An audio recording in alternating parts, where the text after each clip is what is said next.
You can start the recording. Recording is started. All right, I'll go ahead and get us started then. We'll call to order the special meeting of the Municipal Accountability Review Board. This is a special meeting rescheduled from April 11th. And due to our meeting location, we need to make sure that all the MARB members and the speakers online speak directly into your microphone so that your comments can be recorded. If your mic's not on and you're not speaking directly into it, we may not get you in the recording, and we want a full record. So please do that. We'll try to move expeditiously today. I understand from the city of West Haven they have a lengthy presentation for us, so we'll try to get going. But before we do, as always, I'll pause to see if I have any remarks from the co-chair. No real remarks from me. I'm glad to be with all of you. I previously been the alternate designee for MARB. I will, as of our next meeting, be the primary designee. So I'm really excited to be working with all of you, particularly the staff, both from municipalities and from OPM, who do so much work. And thank you to the Secretary for your guidance and leadership. Thank you. Welcome to the MARB.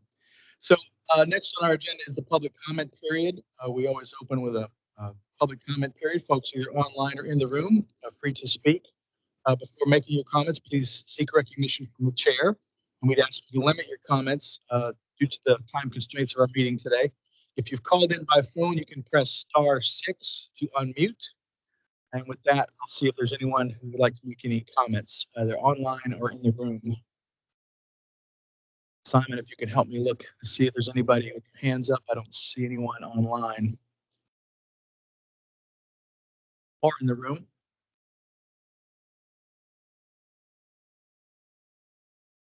All right. With that, then we'll move on to the next portion of our agenda, which is approval of the minutes from March 21st, 2024 special meeting. Draft minutes were distributed with your meeting materials.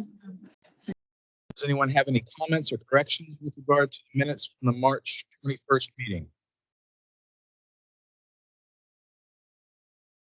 We have a motion from Mr. Luciano to approve the minutes, seconded by Ms. Weisselberg.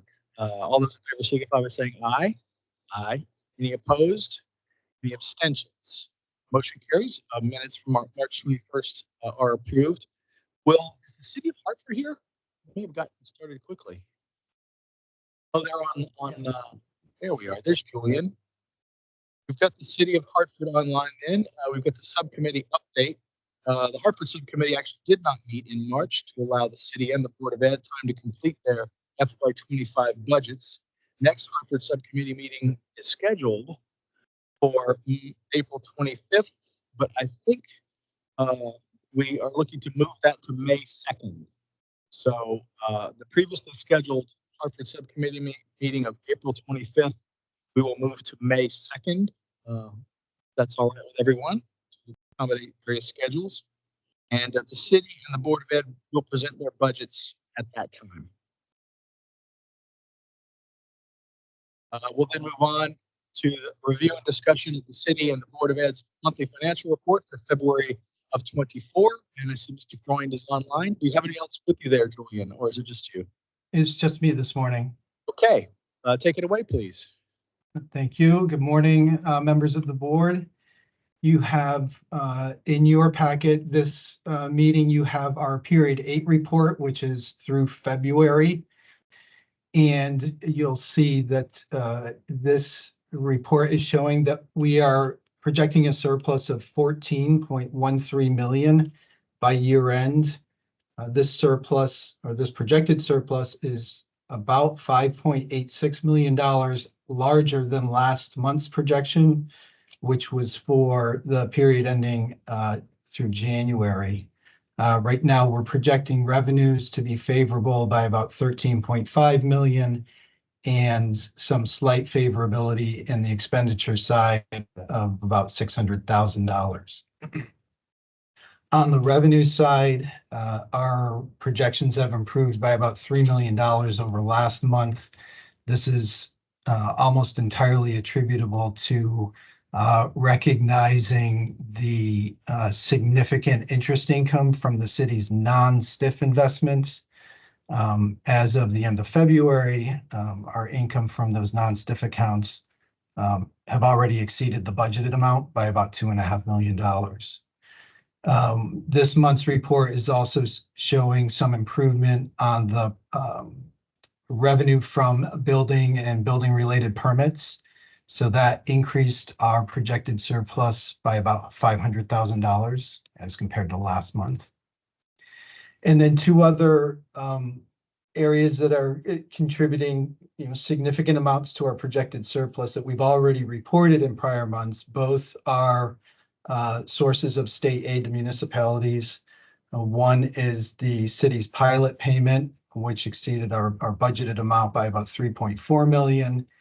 And the what the city has received through the municipal revenue share program exceeded our budgeted amount by about 4.5 million. On the expenditure side, our overall projection for expenditures has decreased by 2.9 million compared to last month. And that is, the net effect of reducing our projected health insurance claims expense. So based on our current year trend, our health insurance expenses are projected to end the year favorable by about 2.25 million.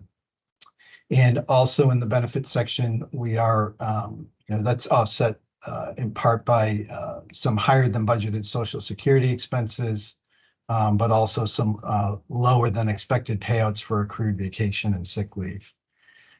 There's also a reduction in our projected payroll expenses of about 635,000. And this is the result of recognizing an additional month of vacancy savings. And at the same time, our overtime projections have stabilized. So you'll recall from prior months that we project our salaries out as though positions will all be filled within approximately a month or so of that particular month. And then as we proceed through the year, we recognize the vacancy savings as they occur. So that number tends to show more favorability as we progress through the year. We're working on the period 9 report now. We do anticipate that projected surplus is going to show another increase in the report that we're putting together now, and that you'll see, I believe the next full meeting is May 16th. So for that report should show some additional favorability. And that concludes my summary, and I'm happy to answer any questions the board might have. Is there, there's not a BOE component or a separate BOE component today? Just you're doing the overall summary? There is the board. Oh, Mr. Yeah, Foster's here. All right, we'll start then with questions of the city. Any questions for Julian for the February financials? Okay, well, we'll proceed and let Mr. Foster tell us about the Board of Ed financials. Thank you. Good morning. So what you have from us this morning is our period 8 results through the end of February. And I don't have a current projection of where we're going to end for the year. We've been very focused on getting the budget. And so when I come to you next month, I should have a tight projection of where we're looking to land for the end of the fiscal year for 23-24. But where we are at this point, you can see obviously our spending is up a little more. In particular in February, our spending was pretty high, but that's partly because more of a good news story in the sense that we've been working closely with CREC to try to get some of our tuition payments paid earlier in the fiscal year. So we're not sort of scrambling to do that at the end of the fiscal year. And so we had 38 million in tuition payments issued in the month of February. So that triggered sort of a higher number for expenditures in period 8. In terms of just highlights that you see in your memo, our non-certified severance is still, we've been reporting on this, it's a little bit over budget. Fortunately, we had been reporting fringe benefits running higher than budgeted, but actually our overall claims in February were a little bit better, and so that's helped on the fringe front. So encumbrances, you can see that outlined in the memo, 72 million, up slightly from where we were in January. I will say we're at that place now where we're sort of closing in on wrapping up the year. So we ended our requisition process April 4th. So schools were no longer able to enter requisitions after the 4th. And so that's where now we're able to sort of tighten up and get clear about where we think we're going to end the year. If you move to the ESSER spending, which is also in your memo, our COVID relief spending, I should say, through the end of February, we have 85.6% of all COVID relief grant funding that's now encumbered or spent. And I'll just note that that's, if you look at U.S. Department of Education data, Connecticut districts on average have spent 56% of their funding, and we're at 85.6. So we're in a good place in terms of successfully spending down all our COVID relief dollars. You can see in the chart, we have about 22.3 million remaining.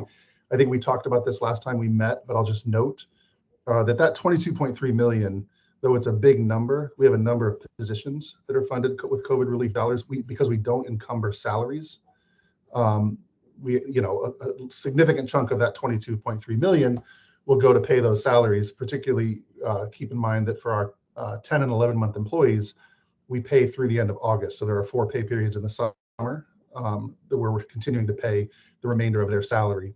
And so that will all come out of that. For any COVID relief funded positions, that'll all come out of the 22.3 million that shows up on the table as the amount remaining. And with that, I'm happy to take any questions. Questions of the Board of Ed regarding their financials in February. I think you and I had a short colloquy at the last meeting about the cliff that you're facing with regard to the federal money, and I guess we'll hear more about that when we talk about your budget next month. Yep. How does that look? You have a generic comment you care to make, or? It is a challenge. I mean, it's funny. On the one hand, it's a, we did what we were, instructed and guided to do, right? And aggressively spending down our COVID relief dollars. I think, hindsight being 2020, had we had a little bit more left to use in the months of July, August, and September of next fiscal year, that would have served us well. But that's not the case. And so certainly I don't want to, we'll certainly, when we have the subcommittee meeting next week, we'll go into detail on our budget, but it is not an ideal situation. Our board has voted to adopt the budget, and it reflects a reduction of about 384 positions, which is about 11% of our workforce. And so that is certainly a challenging. Mr. Waxenberg has his hand up. I haven't fully reviewed the budget, but I know that over the years you've had in-kind services and or direct funding for the charter schools and schools of choice, other than, let's just say, the charter schools. Do you still, and I know their contract was coming up, or the agreement was coming up, is there any money in that budget going for non-Hartford schools? Outside of tuition, obviously that's going to non-Hartford, but outside of tuition, the only thing that we have the Achievement First school, and we fund, per the MOU we have with Achievement First, we're providing the facility, and we provide for the custodial, nursing, and security staffing for that facility. Those are the primary costs associated with that school. And that MOU is up when? It is this year. Yeah. Yeah. And I thought it's also, I thought superintendent, when we first discussed this years ago, stated that she would not, or she would look, depending upon your budget situation, whether they would renew that MOU or not. Because at that time you were running about $1 million in in-kind services to that school, or I don't know if that's the only one. So the question would be, are you renewing the MOU, or have thought about not doing that and redoing the money to the Hartford school system rather than doing the other? Yeah, I appreciate the question. At this time, the intent, I believe, is to renew the MOU. But I think there has been some conversation about are there any language changes that could happen in the MOU that would be supportive? Well, at the subcommittee, I'd appreciate the historical amount of money that's been that in-kind services and hard cash, if you will, Yeah. going for that, those purposes, just to, I know there's a lot of demands, but I'd like to see that over the past few years. Thank you. Thank you. Other questions of the Board of Ed?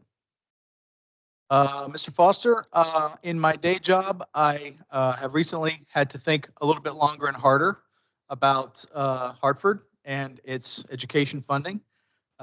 It's a live issue with us with the General Assembly right now, and I expect it will be for some time to come. So I wish you all the best in that challenge, but we are going to have some tough conversations, I think, about that. Yeah, certainly would welcome a conversation and appreciate that it's minimum appreciate that it's a topic and that's something we can speak to. All right. We'll move on then. We'll let the city of Hartford go for the day. Julian, good to see you as always. Thank you. Good We'll to see everyone. Have a good day. Thank you. We'll move on then to the city of West Haven. The subcommittee did have a Teams meeting in March 28th, and a meeting memorandum was included in the meeting package. John, will you give us a little update? Grab this mic here.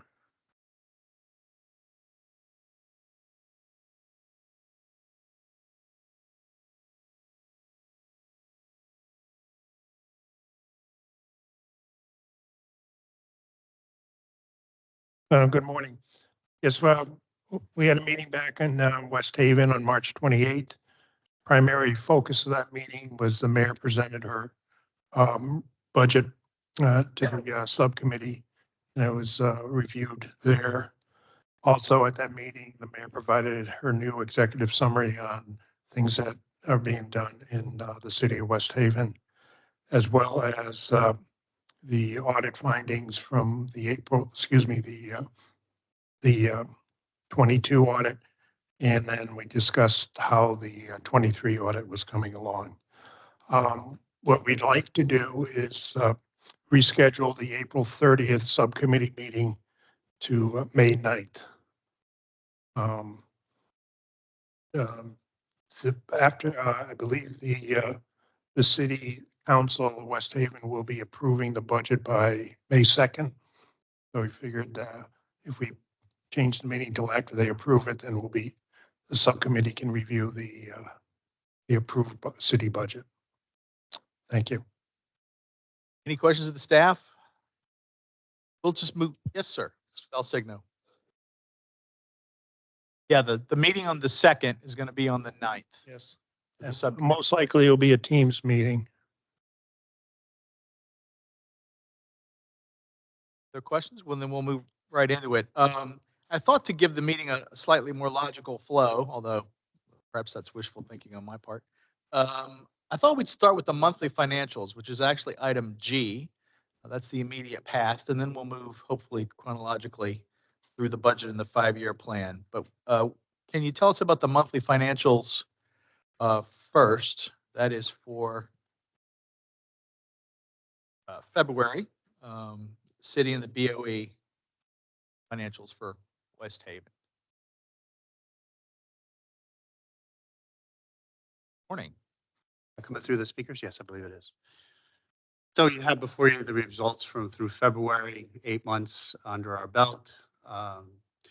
We are tracking favorability and primarily in the same things we've been talking about all year: investment income, building planning and zoning fees, and will for sure get savings in debt due to the delay in bonding. We're looking at about $3 million in favorability amongst those 3 items. And we're expecting an additional $1 million in savings through expenditures at this time. So we expect to end the year with a $4 million surplus. Property taxes are in at 95%, and the state funding is in at 57%. Big chunk of ECS is on its way, should be here within a day or two. Our bonds did close, so that helped our balances that we in stiff account. We are at 134% plan now in investment income, which is a nice place to be. $1.7 million versus the plan of 1.3. We do anticipate some downward pressures on cash. There was a reason we bonded. As we're building Washington Elementary School at this time, and the cash flows have increased to pay for that. And we also are very heavily involved in our ARPA projects. So we're getting a lot of bills for those as well. All other revenue lines are generally on target. So it's not, those are the small dollars. You have further information here on expenditures. Similar comments to months before. Our unfilled positions are becoming filled. Mayor's been working very hard to do that, and happy to report we have some very critical positions filled. I'm sure you've all seen that we have a finance director starting next Monday, which is an answer to many prayers.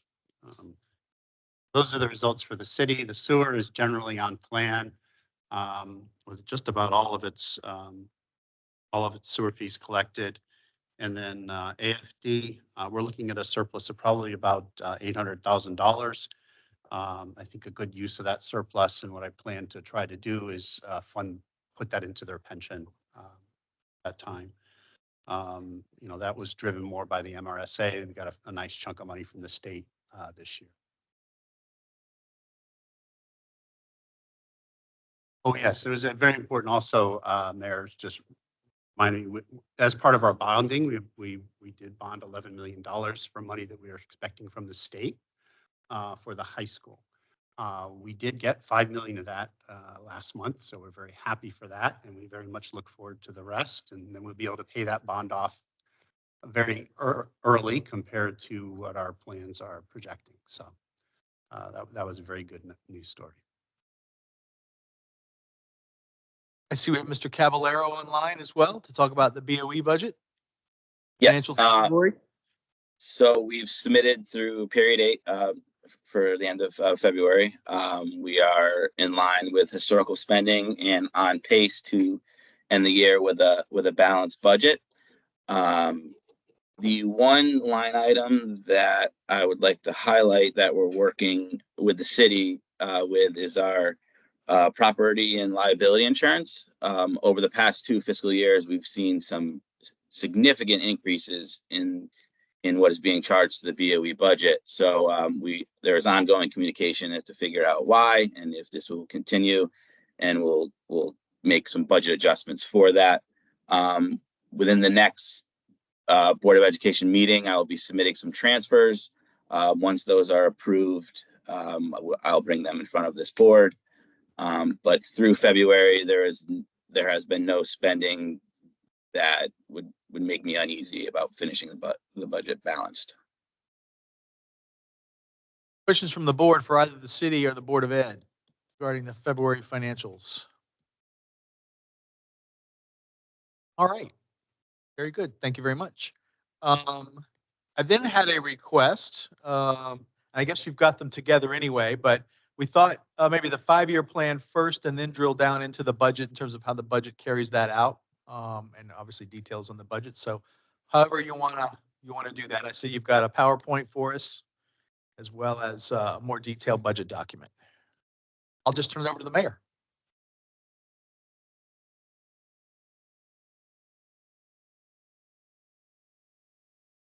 Run a city, but not a microphone. Yeah, I think if we just walk through the presentation, it encompasses both the budget and the 5-year plan. But I wanted to take an opportunity to just share a couple of updates to piggyback off of David's financial report, because I have what I think is really great news that we found out on Friday that our audit for fiscal year 2023 has been completed. So this will catch us up in all of our audits. We've made it a goal. I know we had committed to have it completed by June 30th. So we're a month and a half ahead of schedule. So we had a 2-week meeting with all department heads where we continually tracked what was needed by the auditors. So we'll be sharing that with you very soon. That's very good. Kim's not here, but she'd be very pleased. We said that on the way up. That she would be ecstatic. Yeah, so we're excited about that because we know that's a criteria. And then I also wanted to mention that we've been working hard to recapture some of the funding that we may not have recaptured in previous years. And that's really looking back and drawing down on a lot of the grants that we've, put the funding out for. So in the recent, in the past 2 months, we hired a new emergency services director. He came from New Haven. And we got permission from the state to be able to look back 3 years to secure funding to cover the expenses from our emergency procedures. So that's going to be about $90,000. We also rounded up LoSIP that we never drew down on, and that is about $725,000 that we'll be able to put in our account. We also have a state grant for a reconstruction project that we did in Allentown, and that's about $1.2 million. And then we have police seized assets that we were able to finally close out, and we're finally drawing down on our clean water fund. So there's about $2 million in funding that we've been rounding up. And then also, as David mentioned, great news, we hired our new finance director. He comes from the city of New Haven. He was there for about 20 years, has extensive experience. He starts Monday. But in addition to our finance director, we have filled a number of other financial positions. Our payroll manager, which was a recommendation by both Whittlesley and Protiviti, and our accountant positions, our procurement director, and our risk manager. So the financial positions seem, we just have one opening, a junior accountant, which we've been interviewing, and we'll be closing that out. And then also in our personnel department, because we had a lot of personnel comments as well by Whittlesley and Protiviti and the MARB and the council. We've hired a human resources director and a generalist as well. So the hires are going well, I think. So I'm just going to do a little lead in before we get into the presentation. And this is the abbreviated version of what I presented to the public and to the council about the highlights of the budget. And I know it's a lot. I know we have a lot to go through today. So I just want to make sure I take the opportunity once again to thank you for all of your time, because I know you're all volunteers and all the work you've been doing. Okay, I just want to run through the process because we did a little different of a process in creating the budget this year. We had each department head walk through each line item and submit to us their recommendations on operational efficiencies, cutting expenses, and what can be revenue drivers in each department. I then met with each department and we had discussions, and from there I made my recommendations. I submitted that budget to the council and to the public on March 21st. So on a parallel track, as you're going through the budget, the council is going through the budget as well. So for those of you who are new, the council needs to, by charter, approve a budget by May 2nd. So we will be gathering your input and providing it to the council so that their final budget can consider your considerations. I'm just going to run through some of the highlights.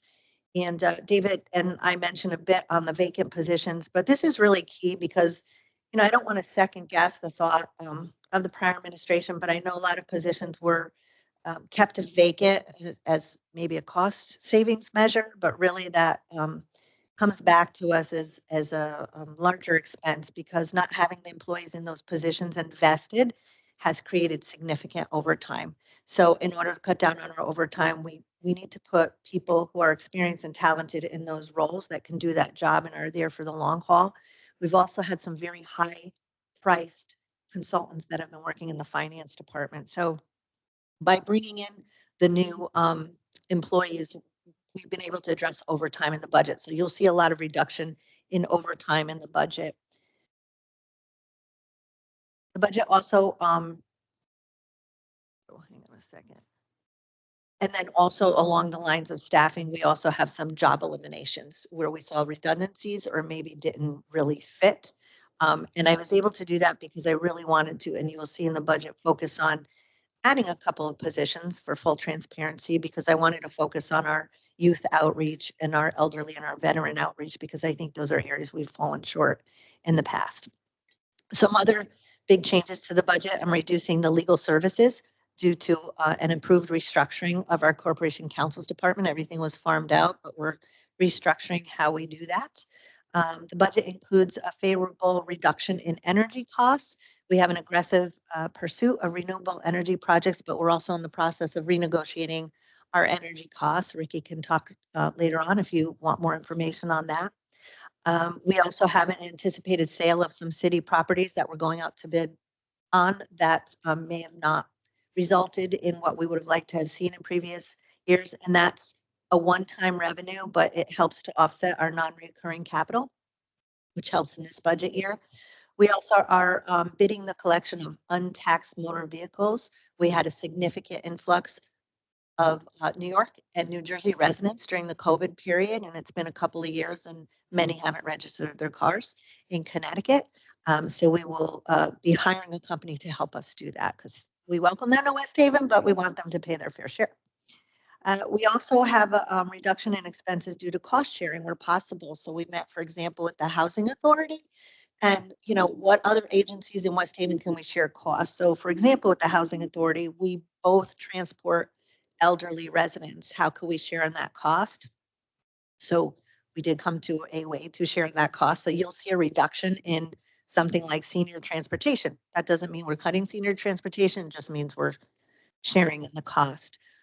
We also have a large focus on blight fine fees.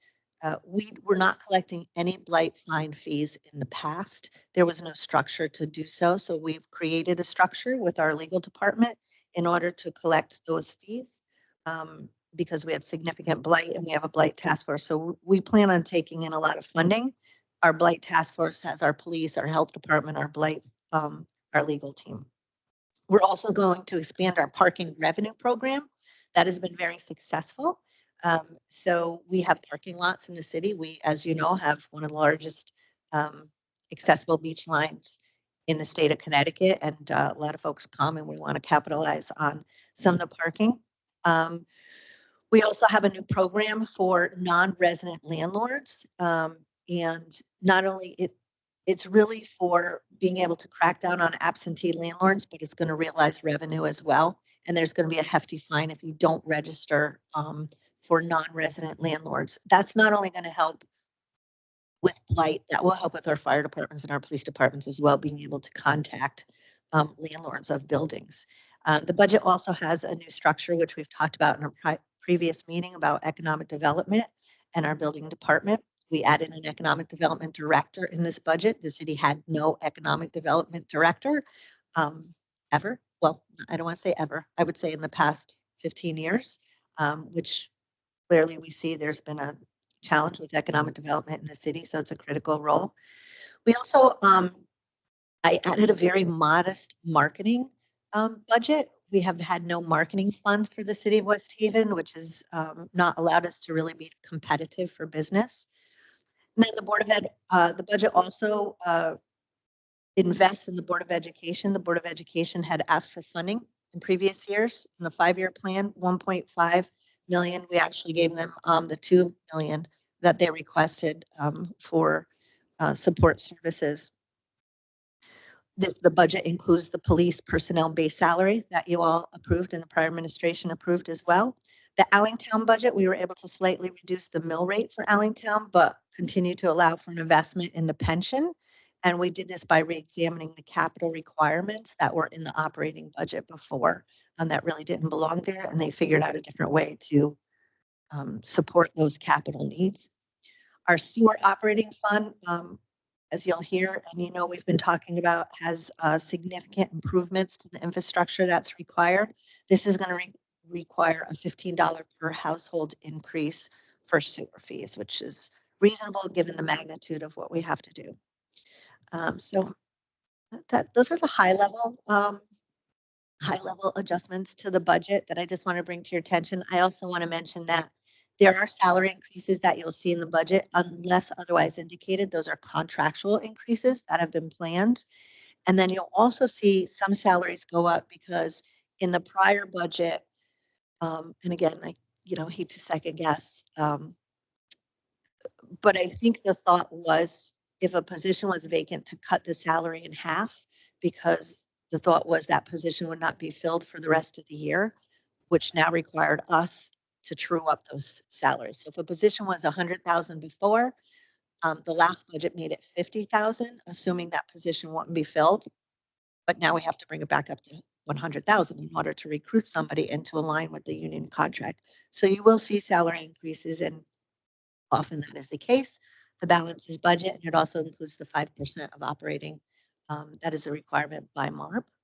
And our message to the public and to the council has been that we are on the road to recovery, and we have a strong financial base, and we're heading in the right direction.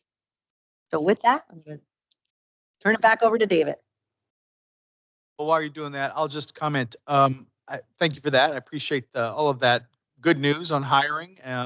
Coming on the heels of the last report we had from our consultants, tremendous progress has been made. Very pleased with what's going on. I am personally.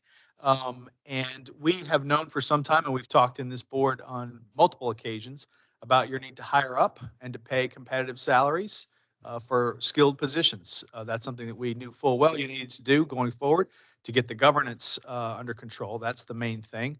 You weren't in financial trouble necessarily. That wasn't why you went to tier 4. It was a governance issue. So you're working on that, and I appreciate that. So do you want to go through your PowerPoint, or how do you want to? Yes, I would. We can put that up if you like. Does anyone else have any questions or comments at this juncture? We can listen to their PowerPoint first. Thank you, Secretary. I appreciate those comments. So if you want to go to slide 2 of the PowerPoint, you can see the mayor's already given her remarks. We're going to talk a little bit about our financial goals and objectives and how this 5-year plan meets those financial goals and objectives. We'll talk about our assumptions, present the mill rate calculation that we went through, and then more detail into the numbers, and then our mitigation measures, which have been very productive this year, and we're accomplished over the years to come. I want to go to slide 3. Summary on this is we are presenting a sound, responsible, and conservative budget, and a 5-year plan that includes contingency funds for unseen circumstances. We believe we tend to budget conservatively on the revenue and not quite as conservatively on the expenditures, because we know that those things can turn the wrong way on us in a moment. 5-year plan provides for additional funding of internal service funds, and in a few minutes I'll let you know when that they'll be fully funded within the 5-year plan. Continued funding of pension at the ADAC, additional funding of OPEB, and increases to the general fund. Our mitigation plans, you'll see in a later slide, create $26 million over the next 5 years. We are committed to applying these savings to truing up these deficits that I just mentioned, increasing OPEB, increasing our percent funded of our pension plans, the internal service funds, if needed. This plan anticipates that they are fully funded over the next couple of years. On slide 4, some comments around ADAC and how we're funding it. We are on a 15-year journey to be fully amortize the unfunded liability. This is consistent with prior plans, and right now we're working with our treasurer and with our finance committee to bring heads together to come up with a single investment strategy for our post-retirement plans. Right now there are a number of them, and it can be mind-blowing. So we also want to make sure that we are applying sound investment principles, providing asset distribution measures, and as well as benchmarks. Slide 5 talks about the OPEB. Our unfunded liabilities are $250 million as of fiscal year 22. It's actually down from the prior year. I'm not an actuary, so I'm not going to tell you why. But that was the valuation. A year ago, that was 2 times our annual budget. Now this deficit is a little over 1 times our. We are increasing funding over the 5-year plan, and we have a major objective of funding this. Although we are increasing funding, the primary source will be the surpluses that we're able to generate. Slide 6, talking about the internal service funds. I'd like you just to turn to slide 7 because I think this is the money shot. It tells you where we are on each plan and how we plan to get where we're going. There are estimates of our run rate based on looking at the history. And I know that was a question that was on our list. I'm hoping that this will help resolve that question for the MARB.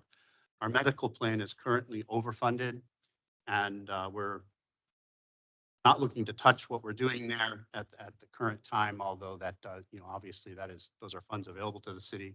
General liability we're looking at -409 is our estimate for the end of 23, and for it to be fully funded by the end of 26. Workers' compensation will be fully funded by the end of 29. But I think it's interesting to note that on a grand total basis, we're all of our internal service funds are net funded as of the end of 26 on this plan. Also included on here is just showing what our OPEB funding is planned. 5-year plan.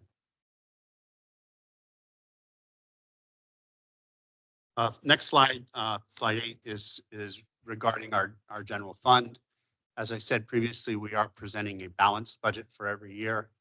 A balanced budget does not fund the general fund, does not increase the general fund. However, we have delivered, I think it's really important to look back, and we have delivered surpluses over the last 4 years, based, I think, on our budgeting strategies, as I mentioned. The surplus has increased the general fund balance from 3.9 million in fiscal 20 to an estimated 19 million in fiscal 20. This is way ahead of previously approved plans by millions of dollars and by several years. So, with your help, I think we've done a pretty decent job over the last few years to see slide 9. Comments are out of order. Not in this meeting, but slide 9. Our assumptions are roughly, well, they're consistent with prior years on the baseline. Just a couple of things to point out. Inflation. The estimates that I was able to find ticked us up a 0.1%. So we're looking at a little higher inflation rate through the plan.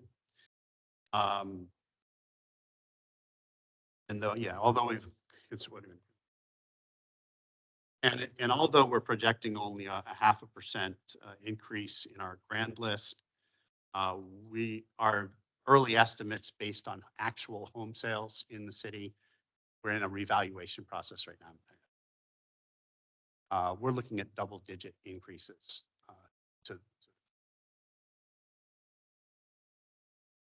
talking about a whole different mill rate structure now, I believe. Which is very good news for the city. As you know, that's one of our primary reasons for our mill rate being so high is our properties are lower value. So on slide 10, here is our mill rate calculation.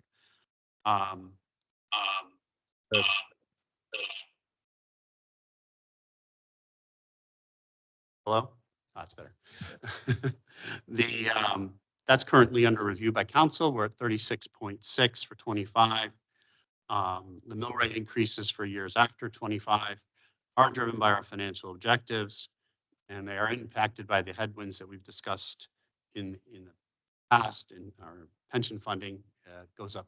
You'll notice much larger numbers in here than you had in the previous 5-year plan.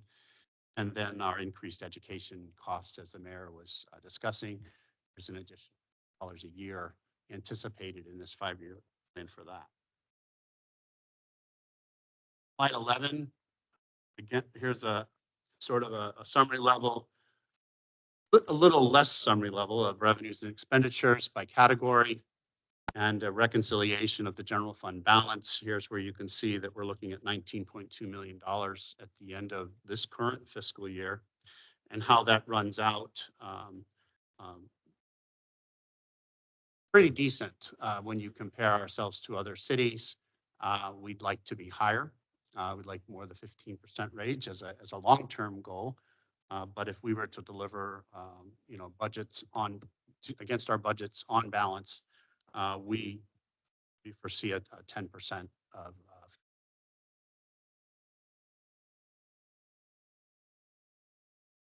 That's slide 11. Slide 12. Our mitigation measures, and these are largely a lot of our mayor's initiatives. Mayor, I don't know if you wanted to give some more commentary on that. I think I actually just, in my opening, ran through all of these, right? The out-of-state license plates, the blight, the landlord registration. I think I mentioned all of these in my opening, except for the grants. I didn't mention that. We are very aggressively seeking grants. We are partnering with SCROG. I think I mentioned before, we rejoined SCROG, the Council of Governments in our area. I'm actually on the board as a treasurer, and we've submitted grants requests for everything from traffic lights to sidewalks to paving to flooding. If there's one issue that really cripples us in the city, it's our flooding, our old infrastructure, very, very expensive. And then we're also security grants, port security. We recently submitted a very large a grant request to our federal delegation for school security and emergency preparedness. So I just want you to know that we're working towards getting grants to supplement our funding. Another initiative that wasn't mentioned is our strategy of drawing down on grants. Whereas, and the mayor mentioned a lot of older grants that we've pulled in a lot of money over the last several months, we anticipate drawing down at least on a monthly basis, especially on these clean water funds and the larger grants. We are aggressively drawing down on our Washington school build. That's just as fast as we can. It's quite a procedure that there is there, as you all are aware. But one of the things that in fact, we were commented on by our auditor was not drawing down on the clean water funds on a regular basis. And we're getting that caught up, and we're going to stay caught up on that. So that's help us as we go.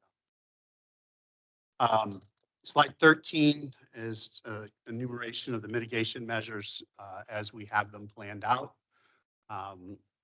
We're looking at 18 million on things that are underway over the 5-year plan. And we're looking at an accumulated surplus of 26 million in 5 years. It's interesting to note if we were allowed 18 million to drop to our general fund, that would be that's 9.3% of our forecast expense in FY29. So that would mean it'd be sort of a doubling of that fraction in that. However, our needs, we believe, are in a different order so far as what we can do with these services. OPEB, pensions, ISF if needed. What's going to happen with claims. However, we do have plans in place to reduce those. And then the general fund balance. Those are my remarks.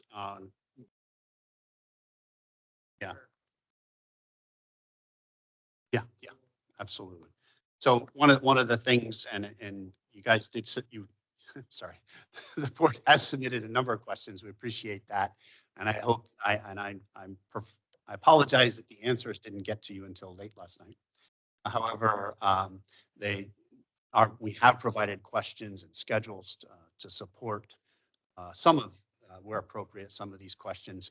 And Chris Tiberio, our risk manager, is on the line. If you have any questions, today would be a great day regarding any insurance coverages, the adequacy, and what our plans are to mitigate risk in the future. Thank you. All right. Well, thank you very much. I'll just continue to comment. From my perspective, this sounds very good to me. I know people sometimes fixate on mill rates and that sort of thing at the local level, but you have higher priority, in my view, to maintain balance, maintain progress in your 5-year plan, and hire up those skill positions that we talked about. So I think that's your priority. If I were in your position, that's what I'd be doing, and I'm glad that you're doing it. So you have the potential with revaluation that maybe that mill rate gets adjusted in the future, and that's something to look forward to. But certainly for what you're doing right now, I think you're on the right track. That's what I'd be doing. Mr. Luciano, do you have questions for the city? But first, I just want to say that this is like a breath of fresh air. I think clearly you're demonstrating a no-nonsense approach to this. And I have to say, there was quite a bit of nonsense for a few years before. So I want to commend you for that. Hiring a finance director, I think, is really important. So many times asked the question about checks and balances, and so many times the answer was, well, we can't do that. Or one manager actually said, there's no way I can do that. And I'm thinking, isn't that the definition of your title, of your job title? 2 weeks later, he quit. So I think this is really good. But one of the questions I do have, a little bit concerned about slide number 4. It says the net police pension liability has increased over the past years from under 11 million in 2014 to 41.1 million to 2022. That's over a $30 million increase in liability. And we don't have the numbers from 2023 yet. Well, apparently we do, because again, we commend you for getting the audit done early. So you have those numbers. When I looked at your yearly budget, I saw the increase was about 9% increase for pensions and hospitalizations. That's on page 19 of your summary of general fund expenditures. And that, if you could explain to me how going to address that level of liability with a 9% increase to start. Thank you for the question. As you noted, our unfunded liability had increased over the last couple of years. This, unfortunately, due to the investments and the sort of the times we're in, I think a lot of people experience some similar results in their personal portfolios. So this has been hard. The city has responded by making sure that we have up-to-date actuarial analysis. And as stated earlier, based on our actuaries' analysis, we are funding the pension over the next 15 years to get it to 100%. And the numbers reflected in the plan for the police pension reflect her analysis. The numbers in the plan for the fire department have an additional amount added to it. Other questions? Ms. Weisselberg.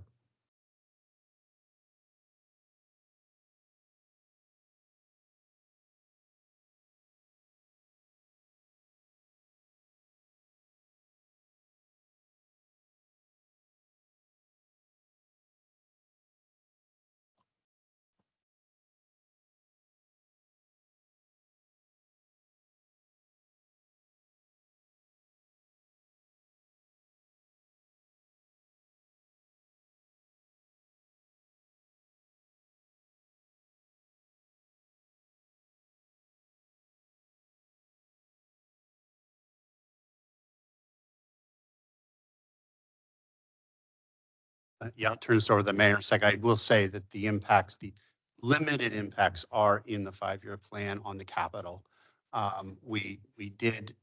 Allentown chose to put money out there for the building of a new fire station. We don't know if that's going to happen. However, that is still capital. So we left it in there in the out years, anticipating there will be some sort of investment that needs to be made by the city and hopefully by other departments such as FEMA to build us our new fire station if there's one needed. But it's a little bit, but there's something in there anticipate. I think you answered it. I think so you're correct. So there was $1 million allocated by the council, earmarked, if you will, for each of the 3 fire departments for their capital improvements. There was also a new station originally in the capital plan. So I think by the next meeting, we're going to have a presentation and we're going to ask for a vote either way, because we have to make some decisions regarding our ARPA funds by, as you know, December of 2024. And we have to make those decisions in the near future. So we'll be providing a plan at the next meeting. But no, there is none in the budget because they would be capital. Other questions? Mr. Hamilton? I want to, thank you for supplying this insurance breakdown. I think I'd asked for that at the subcommittee meeting, and this is exactly what I was looking for. I think it, I'm happy by what I see because it looks like you do have, pretty much all the bases covered. You've got a reasonable amount of total aggregate insurance coverage. You've got self-insured retentions for an organization of your size at 500,000, which I think is reasonable and appropriate. So I think you're doing the right things here from what I can see. Only question is, when was the last time this was put out to bid, and is it bid on a periodic basis, or I don't know if you know the answer to that? Yeah, David, maybe I can take that. This is Chris Tiberio, the corporate risk or the risk manager. We do try to put all programs on bid on a three-year cycle. But we also calibrate kind of what the marketplace is doing in terms of making that determination whether or not we bid or not. There are a select number of carriers that can participate on our program. So it's not something we can do annually, but like I said, on a need be and on a marketing basis, we do look to put things out to bid, generally on about a 3-year average. That sounds good. That's what I wanted to hear is, I agree with you. Putting it out every year is too much and not practical and probably not to your benefit. But if you had come back and said, oh, we haven't put it out to bid for 10 years, then I'd say that seems like it's too long. So thank you for that. You also provided information on cash flows. Again, I just want to applaud you for, going through the effort of doing that. I think that's really helpful and helps back up and support your interest income assumptions, and also is just a good practice to have these cash flow forecasts out there. So I applaud you for that. I think there was a sheet here. There was,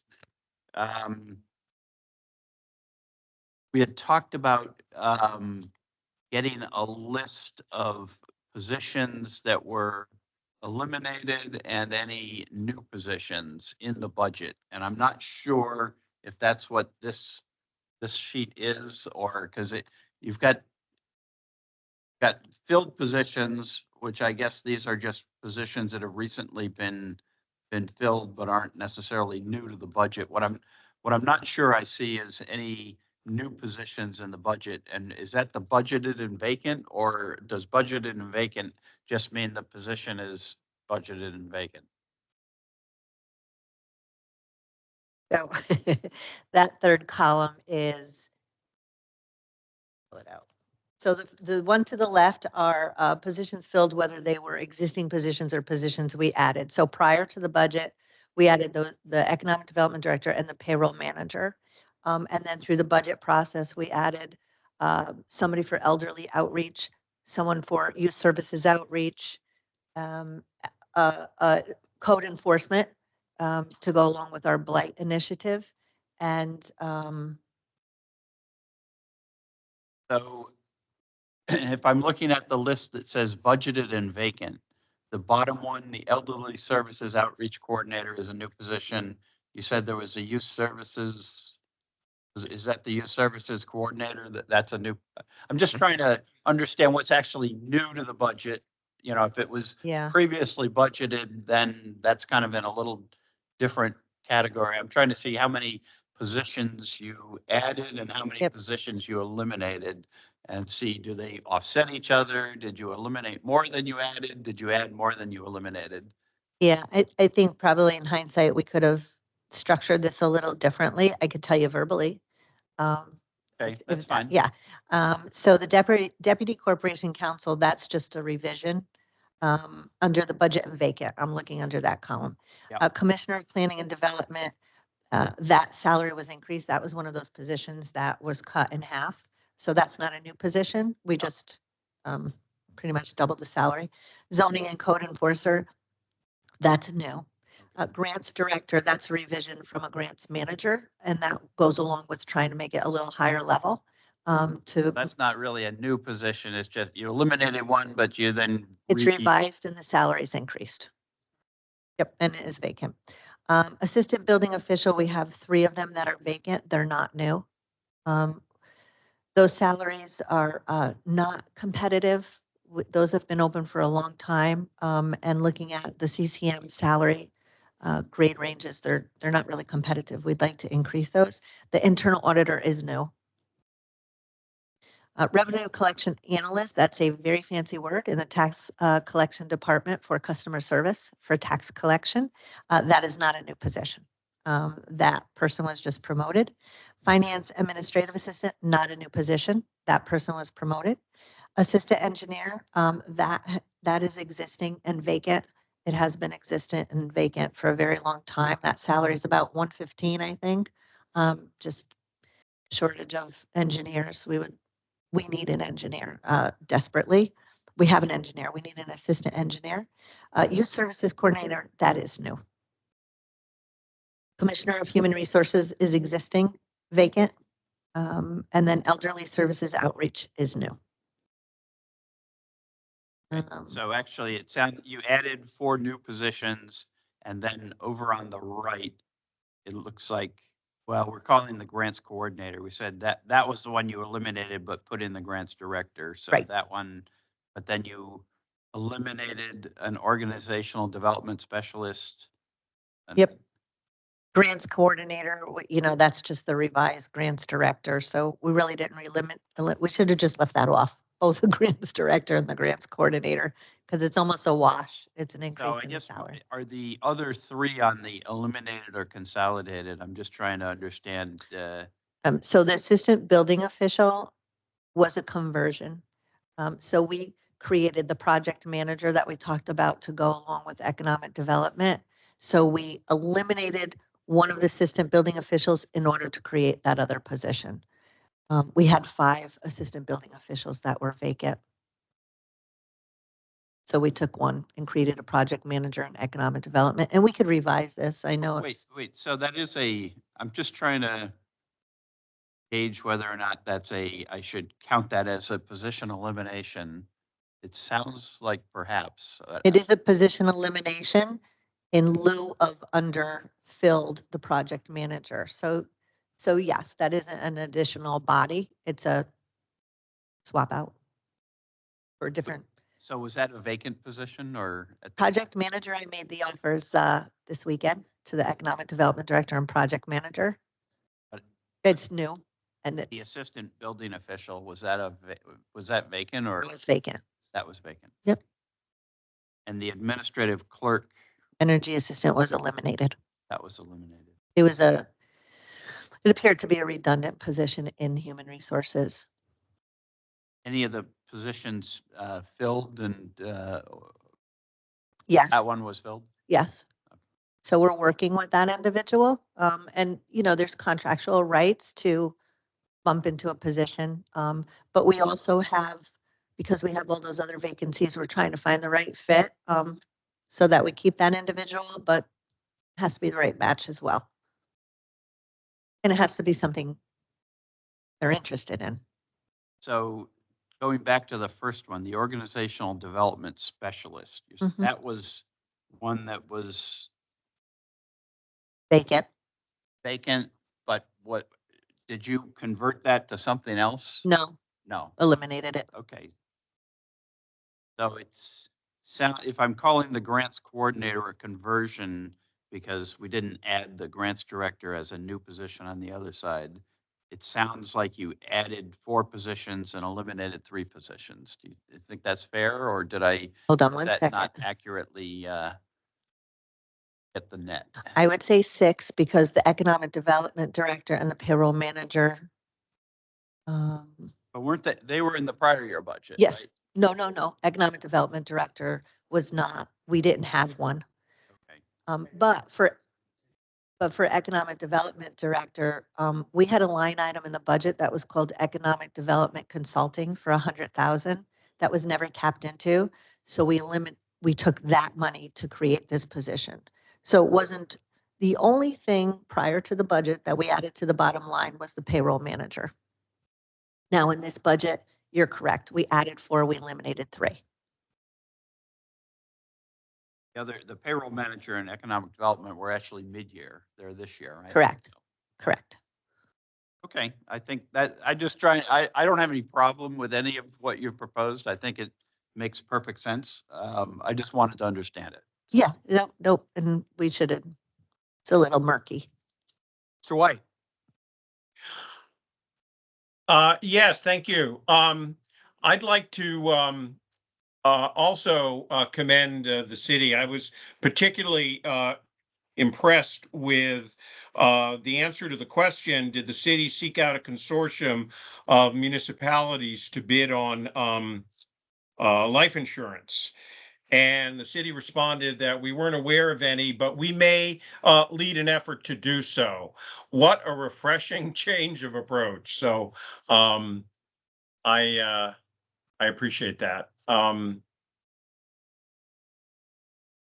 you hear me? Yes. Okay, good. Sorry, something's going on here. I'd like to ask a broader question here. I went through the criteria for West Haven exiting Tier 4, and the criteria seems to be the same as exiting Tier 3. 2 of them I think have been fulfilled. One has to do with audits, and I think we've got a report, and that's on track. The final one is that the MARB has approved a 3-year plan, read 5-year plan. And because I was always wondering what the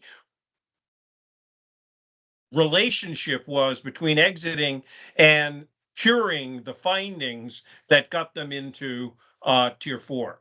And I think that's this plan is the vehicle to do that, so that when we look at the findings, they must be not only addressed in the plan, but addressed on a timetable that we agree works for them to get out. In other words, if we were to say we'd like them to be out 2029, what does success look like?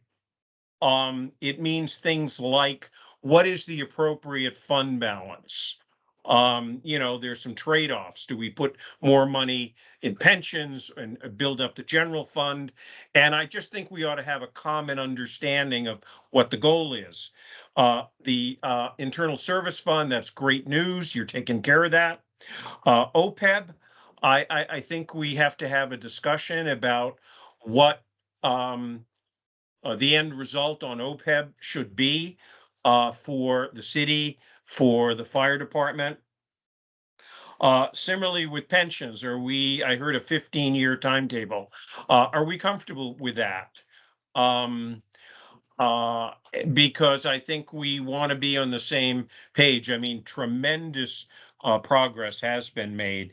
The other thing is, I guess it's, I don't know, the water pollution or sewer project, which had some stunning numbers.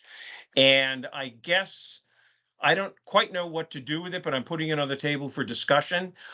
Should there be some kind of contingency? What happens in worst case to the budget going forward?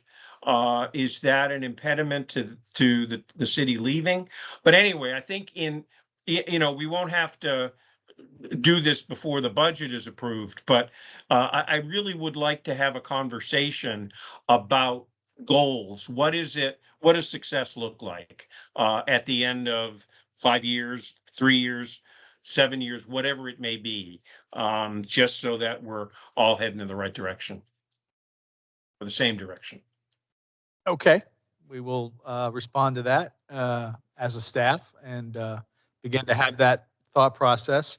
Mr. Waxenberg has his hand up. Yes. Sal mentioned the issue or brought up the issue of the pensions. And I noticed in the presentation on the ADEC contribution, a note was placed there that the ADEC, which I guess I call it reamortization to smooth it out, caused a hit to try to overcome that unfunded liability. But the question is there, personally, I'm going to need to see an impact, a fiscal impact, because we have a court case coming up regarding the police pension. If the pension is changed to accommodate the police contract, what impact that would have on the 5-year plan. I believe it's significant because in their presentation or in their ask, they've included health insurance and things of that nature. So my understanding is then that the 5-year plan does not include any negotiated and or arbitrated changes to the police pension plan, which could have, if implemented, significant impact on the budget and the 5-year plan. And I would need to see, according to the actuary, they said, oh no, it's 2 million over 20 years or something. And then something would have no impact. I'm not convinced of that at all. So I think we'll be mindful of that for us to discuss or to see it anyway, the impact of that. And Mr. Secretary leads me to request that at our next MARB meeting, we place an executive session on the agenda for the purpose of discussing that arbitration. I think giving it considerable thought, putting together a package that we might offer, creating 2 more tiers to that pension plan to stabilize it might be something we would consider. That being the case, though, that would need to be discussed in executive session. And I don't know where we are legally, but I'm just asking or requesting that we have that opportunity if it's still necessary. There may be a total adjudication of the matter by that time, which is fine. Well, I'd like to refrain from comment about that, other than to say we can absolutely honor the request to have an executive session at our next meeting, that have that discussion about that proceeding. But it is outside the board at the moment. And Mr. Taylor has a reaction to, I assume, the treatment in the budget and the 5-year plan of what's going on with that. That is correct. Thank you for your question, Mr. Waxenberg. The 5-year plan does reflect the increased cost to the pension as calculated by our actuary over the next 5 years if the pension were to be approved as submitted. So we have reflected those costs in here. We wanted to be conservative, as I mentioned previously. Obviously it would be subject to another actuarial evaluation over the next year. But these are the amounts that were calculated by our actuary, anticipating that we would add the post 2009 officers to the plan. So as that proceeding happens, there may be a fiscal impact on the city, but it should be, if it's different, lower, one would assume. But if it's not different, you've accounted for it. So I believe so, yes, based on the information we've provided by the actuary. Okay. Mr. White, you still have your hand up. The Russian hacks aren't letting me put it down.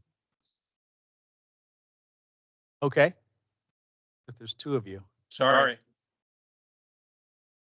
Okay. Mr. Waxenberg, did you have anything else? Your hand is up as well. Okay. Anyone else? Oh. Questions, comments, concerns about the 5-year plan, the budget? Yes, Ms. Hammersley. Your plan, the healthcare costs that you've laid out, in each fiscal year, there are some increases that are stated on the documents. I'm just wondering if you can clarify what those increases are, whether they're 7%, 4%, 4%. Are those scheduled increases or already negotiated increases in employee shares? Increases in employee shares, which is what keeps it from going higher. But our consultant, we use, oh gosh, Lockton, has indicated they believe that the state partnership plan will have a 7% increase, and our net increase next year for our retirees will be 4%. He further provided an increase of 7.2% per year over the 5-year plan. That's reflected in the numbers for both retirees and active employees. I felt that was a conservative thing to do, even though we were seeing savings in 25. You. Other questions about the 5-year plan or the budget? Guess we'll be voting on that at the next meeting. Yeah, I do have one question.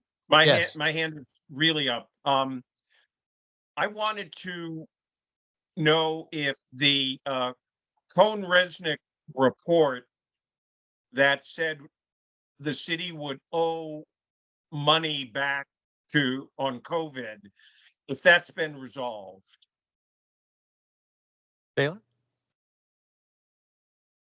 Mr. Secretary, you were involved in many municipalities being able to reallocate their COVID spending to allowed expenses, and the city is 100%. We will not have to refund any monies. Dwight, you good? Yeah, I had trouble hearing. He said that they're Carla. 100%. They will spend all their federal funds, their COVID relief funds. They've either recoded them or otherwise disposed of them. Okay. Very good. Thank you. There are questions about the budget or the 5-year plan? Mr. Falsigno.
Thank you.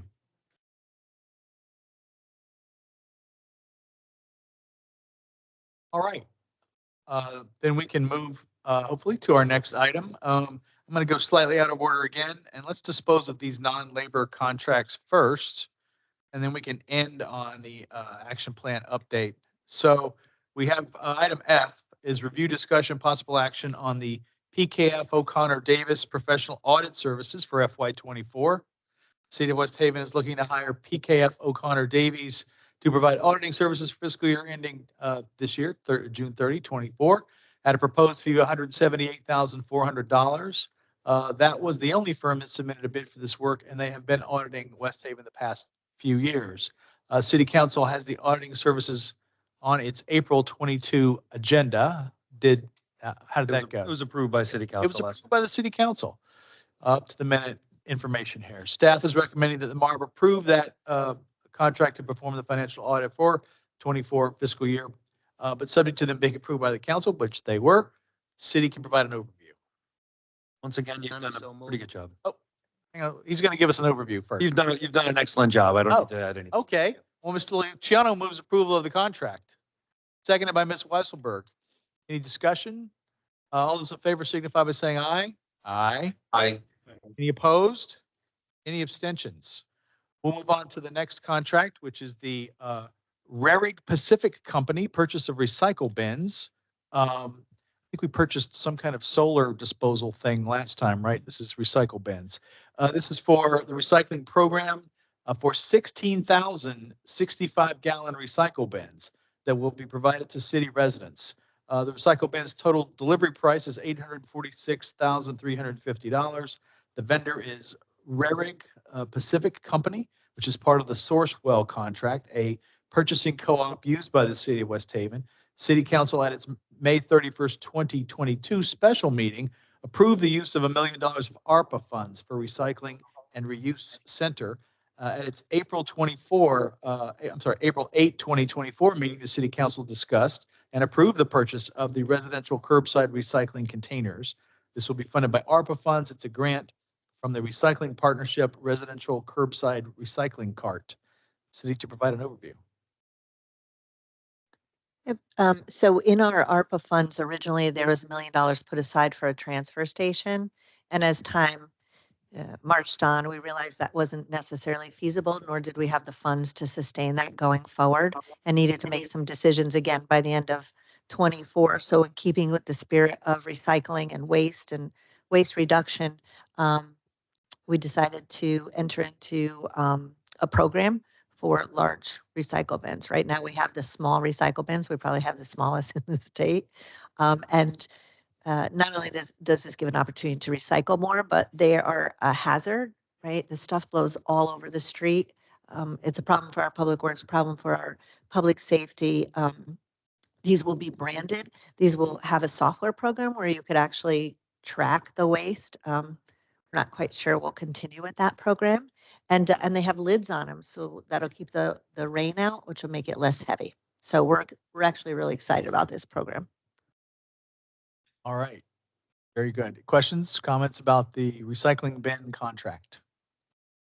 Mr. Hamilton. Yeah, is recycling contracted out to an outside vendor or is it done Yeah. in-house? Yeah, it's part of our same municipal solid waste vendor does our recycling as well. Okay.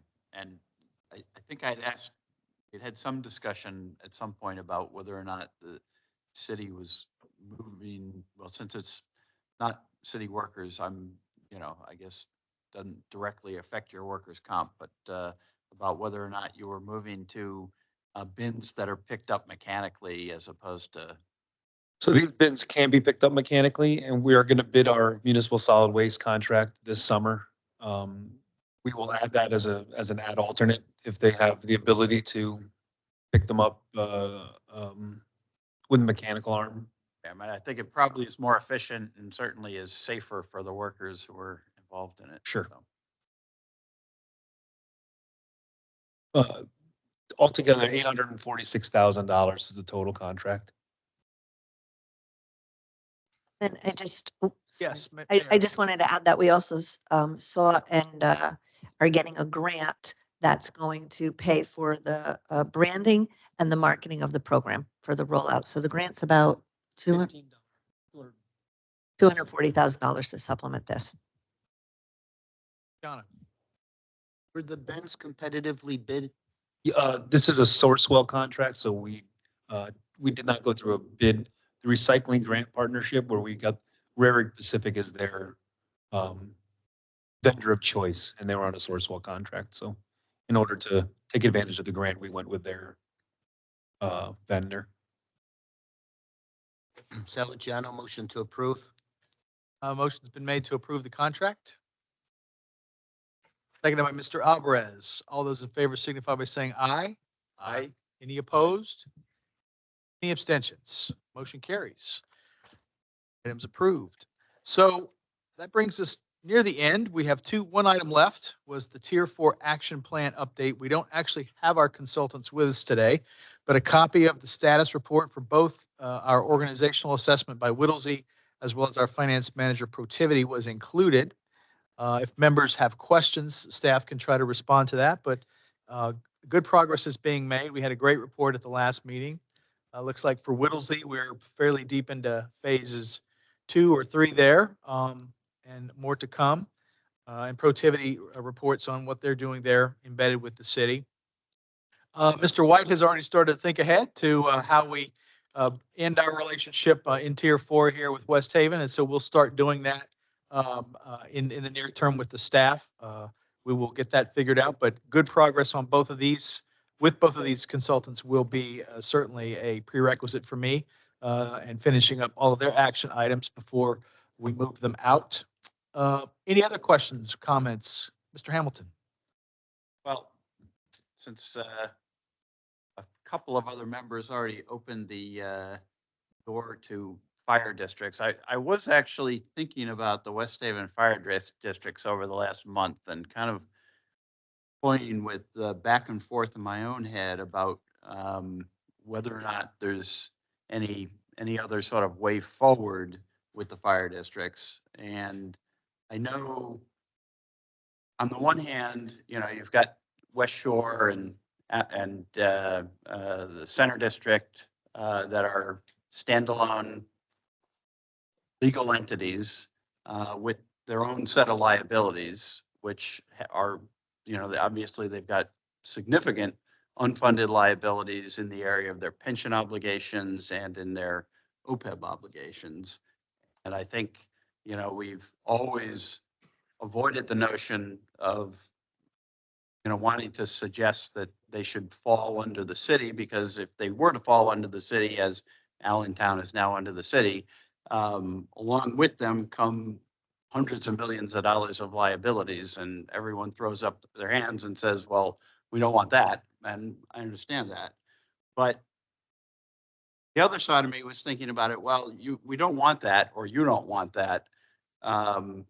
If there's some prospect that those liabilities are going to be discharged in some way somewhere down the road, and you don't necessarily want that on your books.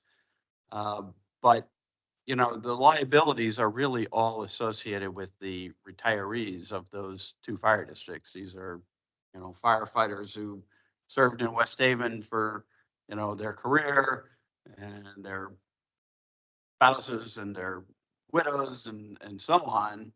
And, if the expectation is at some point, well, these districts are going to collapse financially because they just don't have the ability to make those payments, then that would suggest, some kind of bankruptcy. Now, historically in Connecticut, I don't know if there's been any municipal bankruptcies. And going back to the Bridgeport situation from '89, the mayor tried to go through declare bankruptcy, and the state actually stepped in and said, no, we're not going to let you do that.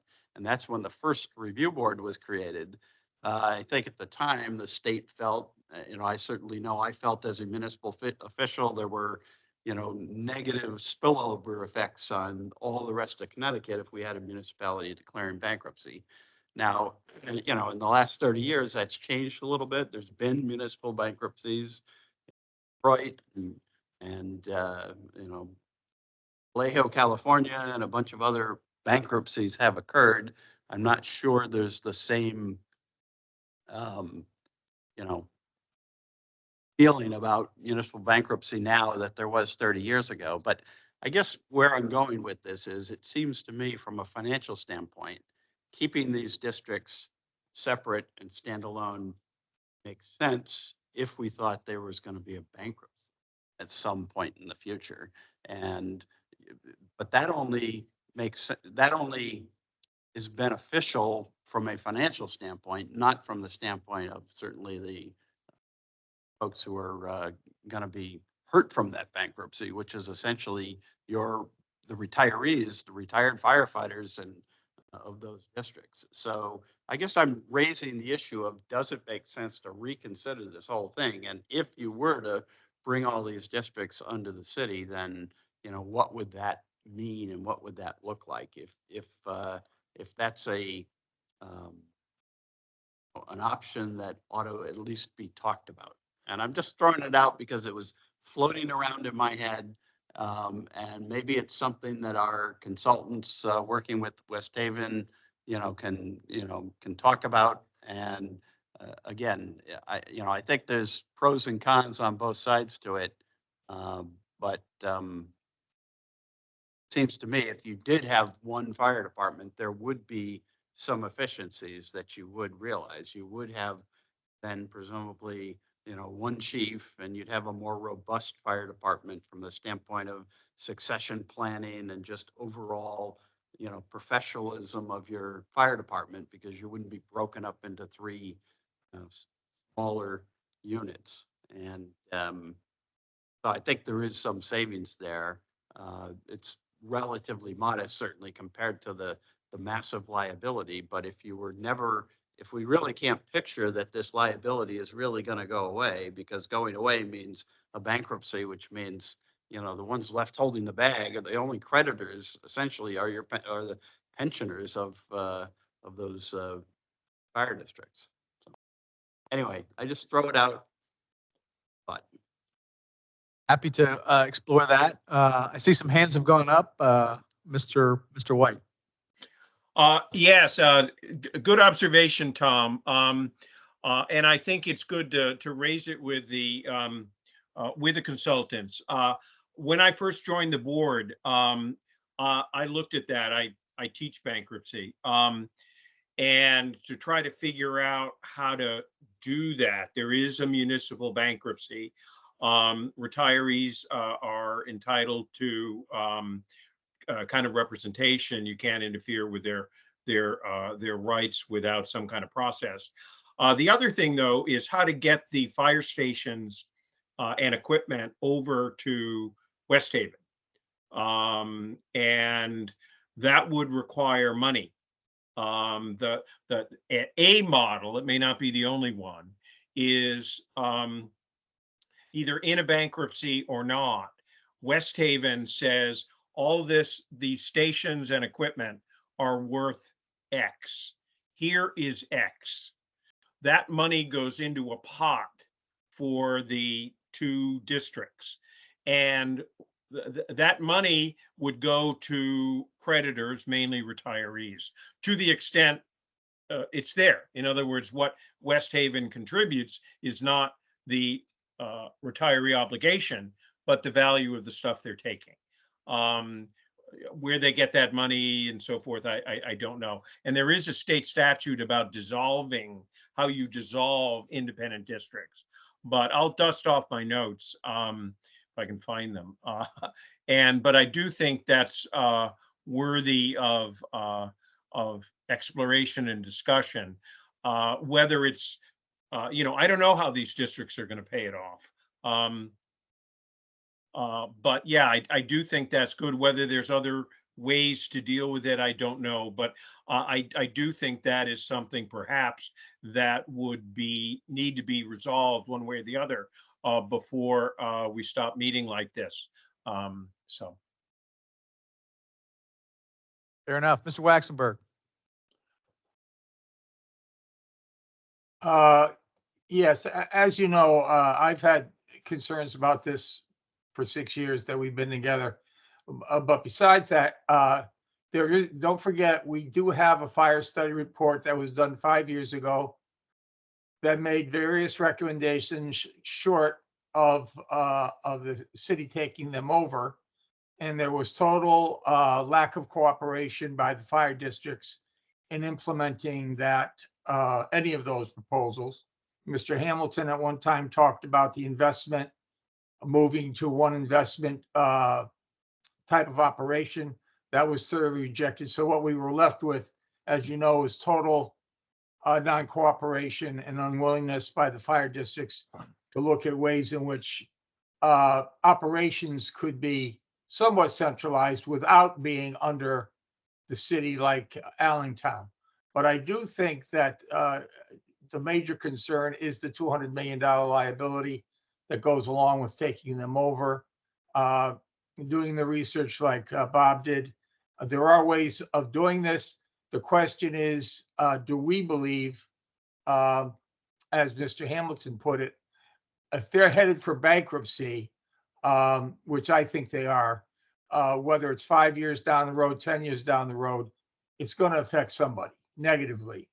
And I do think we need, as a body, to feel comfortable that we're not letting a time bomb just sit out there and say, oh, we've done our job, their general fund is fine. And then 5 years from now, West Haven's in trouble because of its fire districts. It's their decision in the end.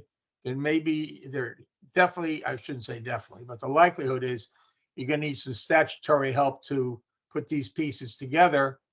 But one thing you have to remember, West Haven is the only city in the state of Connecticut that operates like this. The only one. I mean, they have independent districts, but they're volunteer. But as you talk about professional fire services, the only one that comes close is Enfield. But none have the structure like West Haven. So one has to wonder, the rest of the city should fall in line with West Haven if it's such a model, or West Haven needs to re-examine the long-term service and fiscal liability of how we're going to operate its fire districts.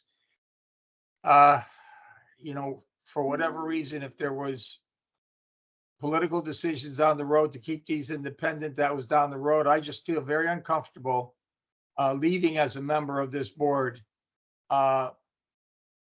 this issue hanging, because I just see it, if I can be assured, if you will, that the present structure is not going to cause fiscal damage long-term, do whatever you need to do policy-wise, as long as things are happening. I'm just not convinced of that, and that's buoyed by the latest fire study report. So I agree with two previous speakers. We probably, and the secretary, we probably need to re-examine it just for our own satisfaction, to make sure that we've dotted that I and crossed that T. Thank you, Mark. I'm not convinced we need to re-examine it. I'm happy to have the discussion here and explore it with the staff and with the members of the board. My own view is that we need to chop the wood that's in front of us. We got this city for a particular set of reasons, and I'd like to explore with the board what you want to do before we let them go down the road. Whether we have to address this or not is maybe a larger conversation. Might have to involve the General Assembly, might have to involve a takeover, might have to involve supplying some resources to carry out those liabilities. We've certainly done that in the case of other municipalities, but I'd hate to prejudge that issue for a successor of mine or a successor of any member of the General Assembly. So, Mr. Luciano. Yes, I am uncomfortable with talking about going into bankruptcy at this point. What happened in Detroit was that when General Motors pulled out, you had a city of millions of people become a city of 500,000 people. There would be a house on a street that was occupied. The next 3 would be vacant, maybe another house occupied. That stretched the tax system, that stretched the revenue system. It was a crisis. For me to think of how we could screw widows, 10 years down the line now, to me, that's not, we're creating the crisis. So I'm not saying that Tom's concern or Mark's concern are not valid. They're very valid. But I would like to see us talking about other options before we talk about going after people who put in years, were promised a pension, and we're going to say 10 years from now, we're going to try to take it away from them. Okay. Mr. White, let's wrap this up if we could. It wasn't really on our agenda to talk about the fire districts and their pension liabilities, but go ahead. Very, very quickly, I think instead of keeping this internal, it might be worth it to have the 2 districts come forward and say how they intend to deal with this. Because to Sal's point, they're on a road to screw the retirees. Secondly, in Detroit, the retirees did pretty well. It was the bondholders that got screwed, or left holding the bag. So anyway, my thought would be to ask them how they're going to deal with it, because while it is a big thing, what happens down the road when they do go? What does West Haven do to provide fire service in those areas? There at least has to be a plan. I appreciate the Secretary's concern about piling on here, but I think it is important. Ms. Hammersley. Mark, mentioned a study that was done about 5 years ago of the fire districts, and I'm hoping that OPM staff can share that with me so that I could get a little up to date on the conversations around the fire districts that have occurred in the past as a newer member of the board. Thank you. Thank you. Ms. Weisselberg? Sure, absolutely. The OPM information on the fire districts, absolutely. Staff and I are taking copious notes, I hope, or we'll review the tape. So we've got some planning for a future meeting, it sounds like, around fire districts and their finances. Probably not the next meeting, but one later this year, presumably. Other questions, comments, concerns on any of the items we've discussed? That'll take us then to the end of our agenda. If there's no other business, and it's a special meeting, so there can't be a new business, just to announce that the next regularly scheduled MARB meeting is March 16, when we hopefully will be mercifully out of session. It will be scheduled to be held at the Legislative Office Building. So hope to see you all there on May 16. Mr. Luciano moves to adjourn, seconded by Mr. Falsigno. All those in favor signify by saying aye. Any opposed? Any abstentions? We'll see you next month. Take care.